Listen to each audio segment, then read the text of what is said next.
Hola chicas.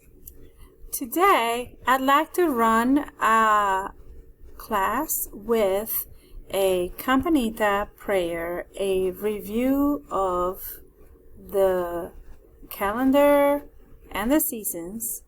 I will also introduce classroom items, body parts, and I will give you some time to complete the core practice of your workbook, pages 5 through 8, and I'll check your homework and give you a test outline so that you can prepare for your test.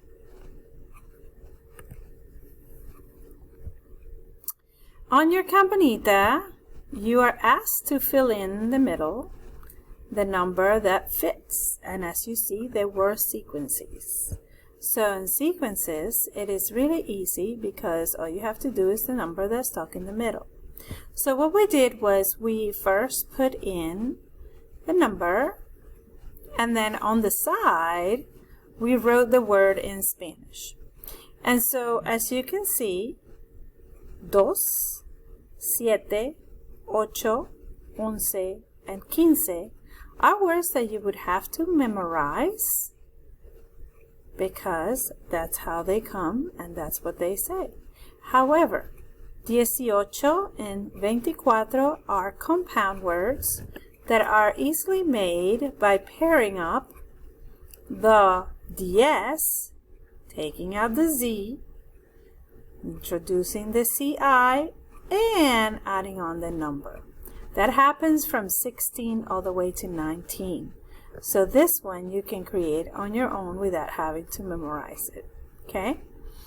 On 24, it happens for every number from 21 all the way to 29. And what you have to do is always be careful with the spelling in here. It's E, then I, okay? And then be careful with the ending. It's an I, not an E. And then put your number at the end and you have your compound word 24. For 30 is the ones that you count by tens, so those you have to memorize as well as the other ones that go from 1 through 15.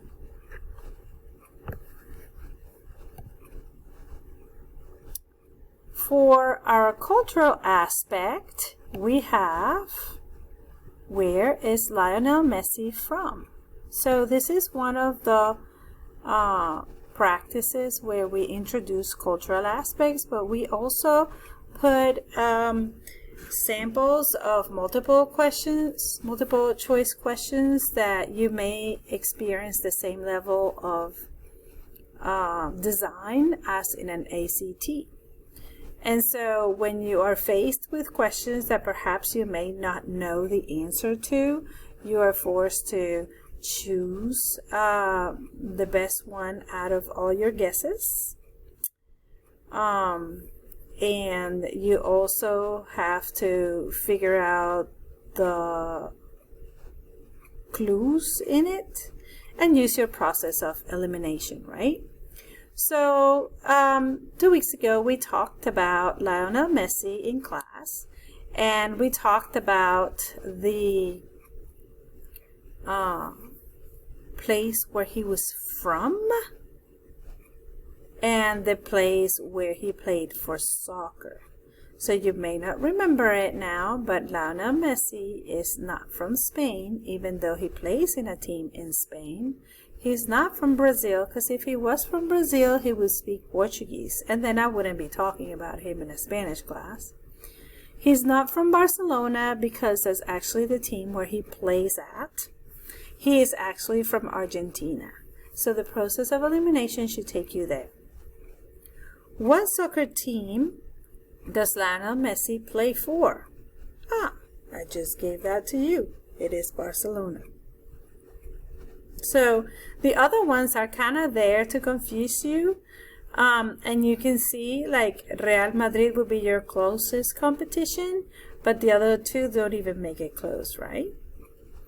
Your last question says, is Messi married to Shakira? And then in this type of question, you would just take a wild guess, because if you don't know, you don't know. So you just pick all A's or all B's, and that's kind of what you do on an ACT. So is Messi really married to Shakira? The answer is no. She is married to a soccer player, but that soccer player's name is Piqué. It's not Messi. So now we're going to proceed to the review from the prior lesson. So we're going to talk about El Día de tu Santo.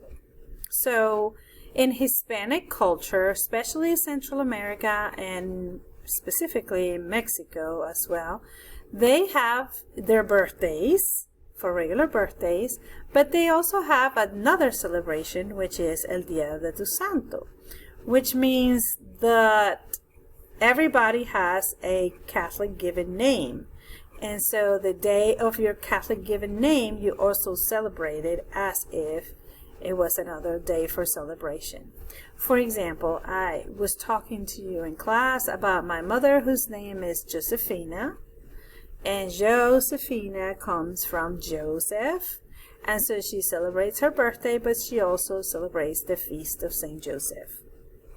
Okay? Then, the other concept that we talked about was how people ask when they're asking you about your birthday. So the more logical question would be, ¿Cuándo es tu cumpleaños? But then they can also say, ¿Cuándo celebras tu cumpleaños? Which means, when do you celebrate your birthday? They can ask you, when were you born? ¿Cuándo naciste tú?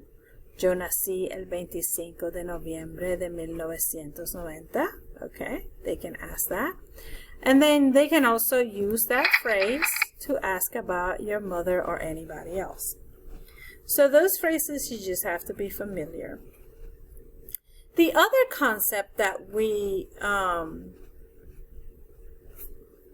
talked about was having other celebrations, right?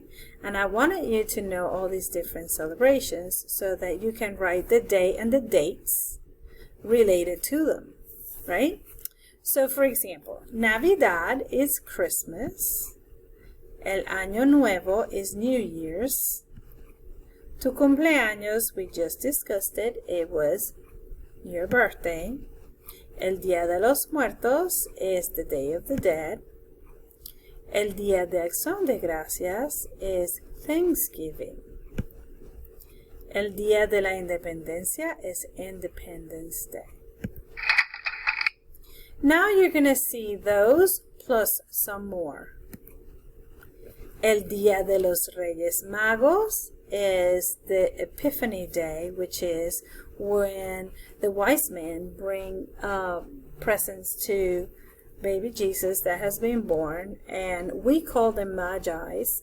You call them in your culture the wise men. So it is El Día de los Reyes Magos. This is particularly very important in Puerto Rico because that's when they actually exchange presents for Christmas time. It is not actually in Christmas Day, but it is on the Epiphany Day. El Día de los Enamorados is Valentine's Day. La Pascua is Easter, and in most Latin America, we have a religious Holy Week for this time of the year, and there is no Easter celebrated the way it is in the United States. However, those Hispanics that live in the United States, like in Florida and California and Chicago and Texas, they have incorporated Pascua, and so they do celebrate it. El Día de las Madres is Mother's Day. El Día de la Raza is a Diversity Day. Okay, a day where we celebrate all different ethnicities. El Día de los Muertos, already been through that, that's the Day of the Dead. La Noche Buena is Christmas Eve, the day before Christmas, And la Noche Vieja is New Year's Eve. Next, I would like to review the seasons because they were covered as a game and you had to figure them out. I want to make sure that you got them correctly. The first one is el invierno, which is winter. La primavera, which is spring. El verano, which is summer. El otoño, which is fall. El verano es una estación, so that means summer is a season. Now, the way I help my students remember that season is called estación is I tell them to think about season as if it was a train and it's stopping in 4 different stations. So it's la estación, okay? And each station is the name of the season. So, ¿cuáles son los meses del invierno? Son diciembre, enero, febrero. So, which ones are the months of the fall, or the fall months? December, January, February. ¿Cuáles son los meses de la primavera? Son marzo, abril, mayo. So which ones are the months for spring? Are March, April, and May. ¿Cuáles son los meses del verano? Son junio, julio, agosto. So which are the months for the summer months? It's June, July, and August. ¿Cuáles son los meses del otoño? Son septiembre, octubre, noviembre. So what are the months for the fall months? September, October, November. So this concludes the review for the months of the year as well as the seasons of the year. Next, we're going to talk about the classroom items. So in the classroom, when I say something to you and you don't know what that word means, you can use the phrase ¿Qué quiere decir? And then I would reply to you with quiere decir and tell you the meaning, right? For example, salud is a word that I say a lot around the classroom and you may not know what it means. So you can ask, ¿Qué quiere decir salud? Quiere decir bless you. So in other words, when people sneeze, I say salud. And then that means God bless you. All right? So these 2 phrases can be used for anything. Que quiere decir rojo, quiere decir red, right? So you can use them for whatever it is. The next part is to explain to you that when you were a little boy or little girl in the school from K through 8th grade, you will call your teacher maestra. But when you come to high school, the teacher is called profesora and profesor if it's a male. So for Hispanic cultures, the high school teachers have a little bit more of a status than elementary school teachers. For American culture, y'all don't do that for high school, but for college. So your college professors are the ones that get that title. But in Latin America, as long as you're a high school student, as a high school teacher, you would get that title. And then when you were little in these schools, they would call you el niño, la niña, because you're just a kid. But when you are in a high school, you're called el estudiante o la estudiante.